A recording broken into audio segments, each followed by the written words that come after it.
না রে ভাই, সহজ কথা আপনি বুঝেন না কেন? এইটাই বাস্তব। I love you. ভিন্ন একটি অনুসন্ধানী প্রতিবেদন তৈরি করতে রবিবার ঢাকা থেকে নেত্রকোনায় যায় এটিএন নিউজ টিম।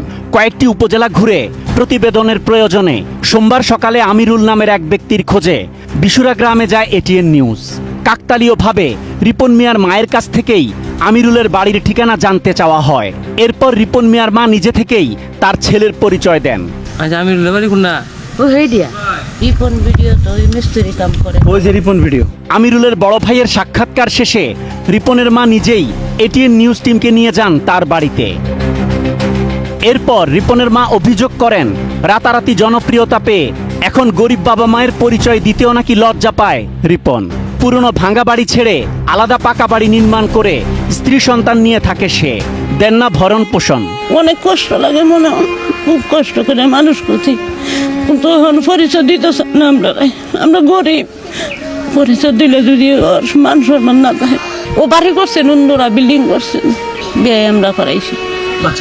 বাচ্চা এক ছেলে এক মেয়ে। আয়ম বিমান। এই বন্ধুরা, আমি নেপাল আইছি। রিপন মিয়া দেশে বিদেশে ঘুরে ভিডিও বানায়, 5 স্টার মানের হোটেলে গিয়ে রাত কাটায়, দামি দামি বাহারি খাবার খেয়ে ফেসবুকে ছবি আপলোড করে সে। অথচ অন্যের বাড়িতে কাজ করে ছেলেকে লালন পালন করার পরেও বাবা মায়ের খোঁজ নেন না রিপন। মনে চাপা কষ্ট নিয়ে ছেলের জন্য দোয়া করেন মা, যেন সে আরো বড় হয়। একজন দেহে না বাঙ্গারুঙ্গা ঘর, আমরা আল্লাহ যে বাইরে রাখছে এই বেশি, তখন তার কাছে গিয়ে খুঁজে আনানোর দরকার কি? সে যখন বড় হয়েছে আরো বড় দোয়া করি আমরা। ওর বাপের পেট ছিঁড়া কাজ করতে পারে নাই, এই দুজনে মিলিয়ে দিলে লেডিরে বড় সড়ো করছি। রিপনের বাবা জানান, প্রথমে তার সহযোগিতায় ভিডিও বানাতো রিপন, পরে তাকে বাদ দিয়ে অন্য কারো সাথে ভিডিও বানানোর আক্ষেপে এখন ছেলের ভিডিও দেখেন না তিনি। আপনাদের খোঁজ খবর নেই? আর পুরো খোঁজ খবর না, বরণ পোষণ খোঁজ খবর নেই না, এমন খোঁজ খবর নেই। আপনার ছেলের কয়েকটা বিখ্যাত ডায়লগ আছে, সেগুলো কি আপনি বলতে পারেন? না, ওইগুলো বলতে পারি না। আই এম রিপন ভিডিও, এইটা বলতে পারি না। আর ওর কাছে দেই যায় না। কেন? না, আমার ওই কৈতকটি আমার দাম নাই, ও শিক্ষা নেয় না। এরপর রিপনের বাবা মায়ের নির্দেশে তার চাচাতো বোন জামাই এটিএন নিউজ টিমকে রিপনের নতুন বাড়িতে নিয়ে যায়। সেখানে গিয়ে দেখা যায় পাকা বাড়ি নির্মাণ করছে রিপন, তবে বাসায় পাওয়া যায়নি তাকে।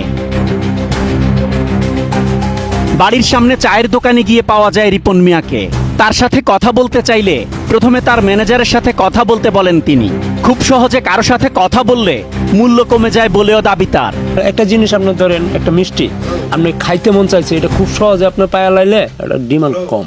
আপনি পায়া লাইছেন তো আর দরকার কি? তার মানে আপনি আপনার ডিমান্ড বাড়ানোর জন্য এটা করছেন? আমি ইন্টারভিউ দিই না কোন জায়গায়।